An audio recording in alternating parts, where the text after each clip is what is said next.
So today I want to talk about something that I think is the most important question of this entire war.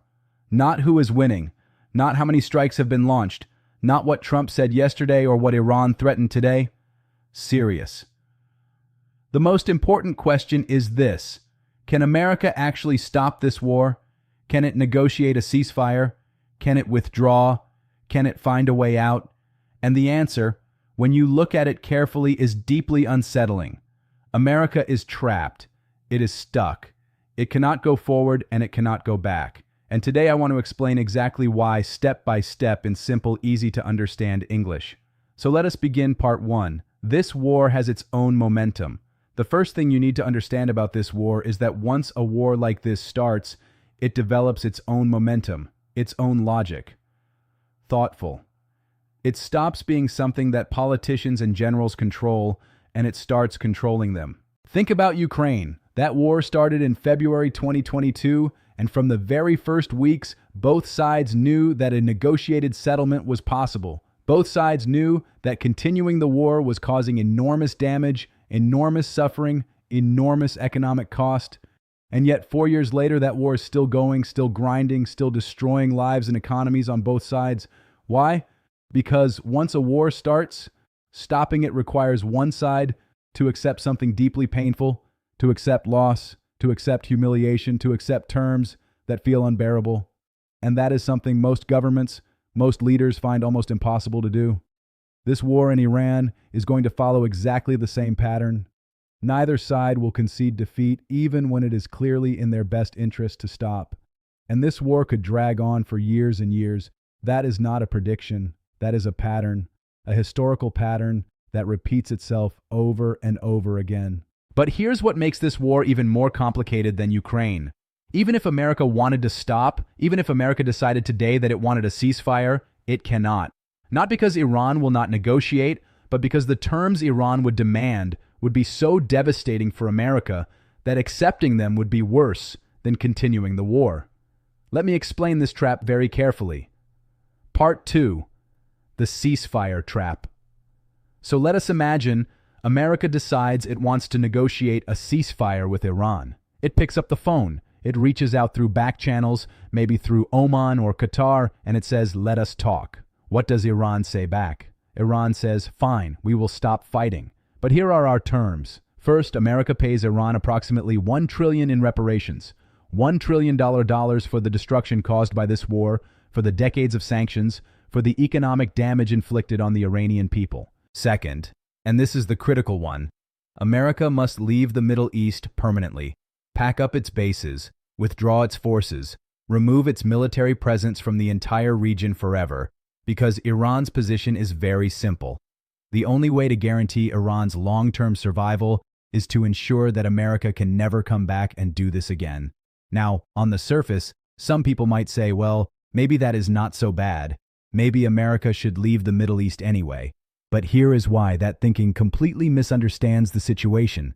The moment America leaves the Middle East, a chain reaction begins. A chain reaction that will be catastrophic for the American economy and for American power globally.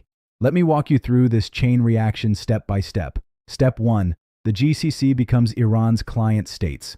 Right now, the GCC nations, Saudi Arabia, the UAE, Qatar, Kuwait, Bahrain, they exist under American military protection. America guarantees their safety. America is the reason they can function as independent nations. The moment America withdraws, that protection disappears. And the only nation in the region with the military power to guarantee the safety of the GCC and to control access to the Strait of Hormuz is Iran. So the GCC nations have no choice. They become client states of Iran. They fall under Iranian influence. They have to make their peace with Tehran because without American protection, Iran is the only game in town. Step 2, the petrodollar collapses. Now here is where it gets really serious for America, because the GCC is not just a collection of oil-rich desert nations. The GCC is the foundation of something called the petrodollar. And the petrodollar is the single most important mechanism keeping the American economy alive. Let me explain this simply. The GCC sells its oil in US dollars. Every barrel of oil that Saudi Arabia sells, every cubic foot of gas that Qatar exports, It is all priced and sold in US dollars. That means every nation on Earth that needs Gulf energy, which is most nations, has to hold US dollars to buy it. That creates a permanent global demand for US dollars. And then the GCC takes those dollars it earns from selling oil and recycles them back into the American economy. It buys American treasury bonds. It invests in American financial markets. It funds American debt. This is the mechanism, this petrodollar recycling, that allows America to function with $39 trillion in debt. $39 trillion, the American economy is essentially a Ponzi scheme. It relies on foreign nations continuously buying US dollars and US debt to keep functioning. And the petrodollar is the engine that drives that entire system. Now, the moment the GCC falls under Iranian influence, what happens to the petrodollar? It disappears. The GCC no longer has any reason to sell its oil in US dollars. It no longer has any reason to recycle its earnings back into American markets. The entire foundation of American financial power collapses. And remember, America is sitting on $39 trillion in debt. Without the petrodollar, without foreign nations continuously buying US dollars, the American economy cannot service that debt. It cannot function. The consequences would be catastrophic. Step 3, Japan and South Korea remilitarize. So now let us look at what happens in Asia when America withdraws from the Middle East. Japan and South Korea are watching everything that is happening right now very carefully. They're watching America struggle in Iran. They're watching the limitations of American military power being exposed in real time, and they're asking themselves a very uncomfortable question. If America cannot win decisively against Iran, can America really protect us against China, against North Korea? Can we really trust our entire national security to a nation that is clearly overstretched and struggling? And if America then withdraws from the Middle East, that question becomes impossible to ignore. Because if America is willing to leave the Middle East when things get difficult, it might be willing to leave Asia too. So, Japan and South Korea have no choice. They have to remilitarize. They have to build up their own military capabilities. They have to stop relying on American protection and start protecting themselves. Japan, which has been pacifist since World War II, is already talking about the most significant military expansion in its post-war history. That process accelerates dramatically if America withdraws from the Middle East. And here is the consequence for America. Japan and South Korea remilitarizing means they are spending their resources on their own defense instead of buying American weapons and supporting American military infrastructure. Another blow to American economic and strategic power. Step 4. Europe makes peace with Russia. And now let us look at Europe. Right now, Europe is supporting America's confrontation with Russia in Ukraine. It is paying enormous economic costs, energy cost, military cost, refugee costs to maintain that position. But Europe is watching the Middle East very carefully too. And if America withdraws from the Middle East, Europe draws one very logical conclusion. If America is withdrawing from the Middle East, America is retreating. America is pulling back. America is no longer the reliable guarantor of global security it once was. So why are we, Europe, continuing to fight America's war in Ukraine at enormous cost to ourselves? Would it not be in our best interest to negotiate a peace treaty with Russia as soon as possible? Before things get even worse, and the moment Europe makes peace with Russia, the entire Western alliance system that America has built over 80 years begins to fracture. NATO loses its coherence. American strategic dominance in Europe evaporates. Another devastating blow to American global power. Step 5. The US dollar loses reserve currency status. So now let us add all this together. The petrodollar collapses. Japan and South Korea stop supporting American military infrastructure. Europe fractures from the Western alliance. What does all of this mean for the US dollar? It means the US dollar loses its status as the global reserve currency. Nations stop holding dollars. Nations stop buying American debt. Nations stop recycling their earnings into American markets. And America, sitting on $39 trillion in debt, has absolutely no way to service that debt without the global demand for dollars that reserve currency status provides. The American economy, which is essentially a Ponzi scheme dependent on foreign nations continuously buying US dollars, collapses. This is why America cannot withdraw from the Middle East. This is the trap. The cost of staying in this war is enormous, but the cost of leaving is even more enormous. America is stuck. It has no good options, only bad ones and worse ones. Part 3, the ground invasion trap.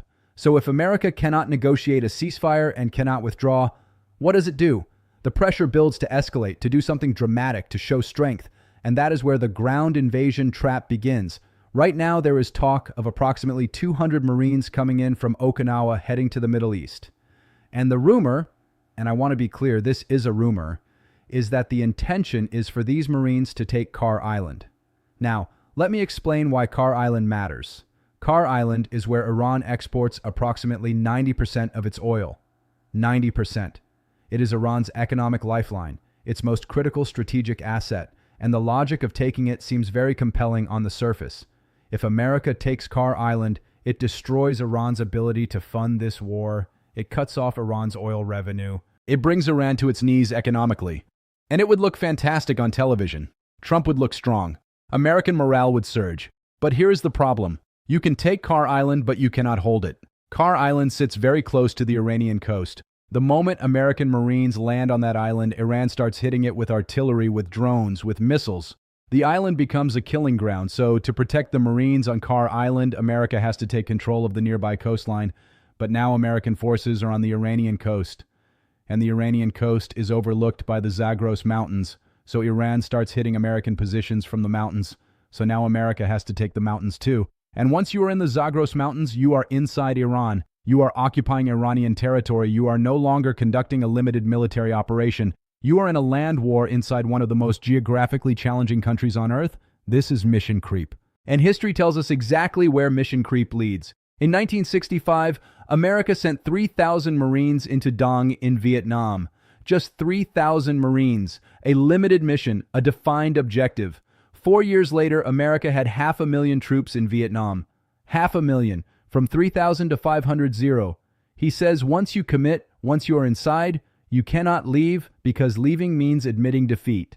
And the sunk cost, the lives already lost, the money already spent, makes leaving psychologically and politically impossible. That is the sunk cost fallacy. And it is one of the most powerful and dangerous forces in all of human decision-making. Once you have invested enough, once you have lost enough, you keep going.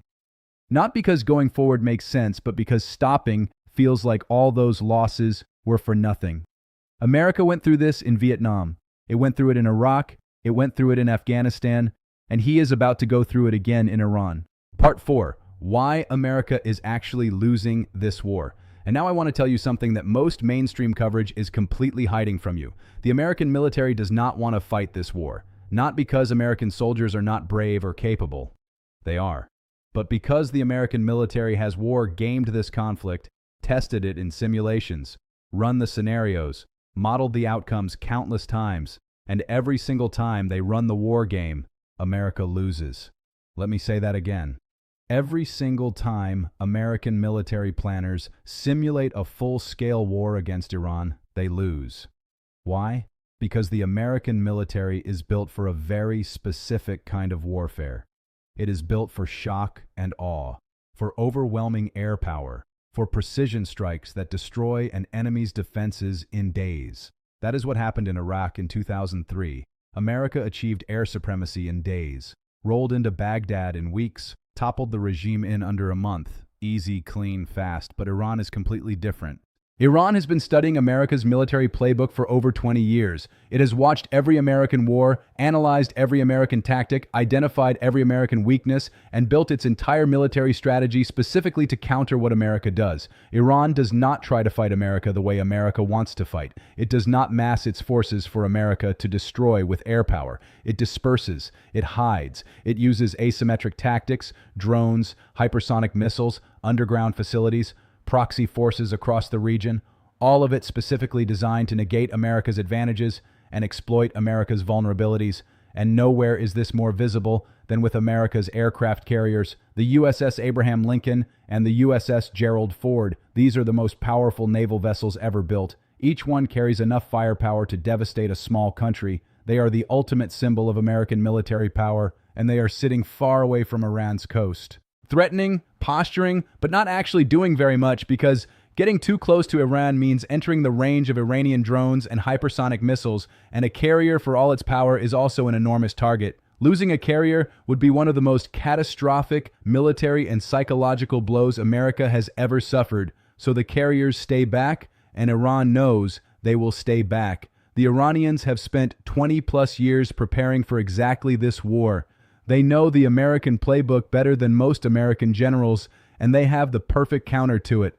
Part 5, what should America actually do? So given all of this, given that America cannot stop, cannot withdraw, cannot win cleanly, and is sliding toward a ground invasion trap, what should America actually do? The honest answer requires stepping back and seeing the bigger picture. This war in Iran does not exist in isolation.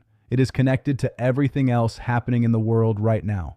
The trade war with China, the war in Ukraine, the tensions in Asia, all of it. These are not separate conflicts. They are all symptoms of the same underlying problem. American empire is overstretched. It has its fingers in everything, every conflict, every region, every dispute. And by having its fingers in everything, it allows its enemies to provoke it, to drag it into conflicts that drain its resources, damage its reputation, and weaken its position globally. That is exactly what is happening right now. The only real solution, the only path that preserves both American power and global stability, is a fundamental change in approach. Instead of trying to dominate everything, America needs to sit down with everyone, Russia, China, Iran, all of them, and acknowledge that the old world order, where America was the unchallenged hegemon, is over, and that a new order is needed. One where America is not the bully, but a genuine partner. Where every major power has a stake in stability. Where the global economy can function in a way that benefits everyone, not just a privileged few. What does that actually look like in practice? It means America stops trying to maintain military bases in 80 countries. It means America stops using the dollar as a weapon of economic warfare against nations it disagrees with. It means America sits at the same table as Russia and China and Iran and says we all have interest here. We all have things we need. We all have people who depend on us. Let us build a system where everyone gets enough of what they need, that nobody feels the need to go to war to get it. That is not weakness. That is wisdom. And right now, wisdom is the only thing that can save us from the catastrophe that is coming if this war continues on its current path. Whether America has the humility and the vision to take that path, that is the most important question of our time. And honestly, I do not know the answer, but I do know this. The longer America waits to make that choice, the more expensive and the more painful that choice becomes for America, for Iran, for the entire world. So let us just recap what we have covered today. This war has its own momentum just like Ukraine, and neither side can easily stop it. America cannot negotiate a ceasefire because Iran's demands would trigger a catastrophic 5-step chain reaction. GCC becomes Iran's client states. Petrodollar collapses. Japan and South Korea remilitarize. Europe makes peace with Russia. US dollar loses reserve currency status. American economy built on $39 trillion of debt collapses. America cannot send ground troops because Kharg Island leads to the coast, leads to the Zagros Mountains, leads to a full-scale land war. Mission creep exactly like Vietnam, from 3,000 Marines to 500,000 troops. America cannot win militarily because the American military loses every single war game simulation against Iran. And Iran has spent 20 years building the perfect counter to America's playbook. America is trapped. It cannot go forward, it cannot go back, it cannot stay where it is indefinitely. And the only real exit, the only path that does not lead to catastrophe, is wisdom. A new partnership, a new world order, where America leads not through domination, but through cooperation. Whether that happens, only time will tell. Subscribe for more analysis of this conflict explained in simple English, and tell me in the comments, do you think America will find a way out of this trap, or is this war going to drag on for years just like Ukraine? I will see you next time.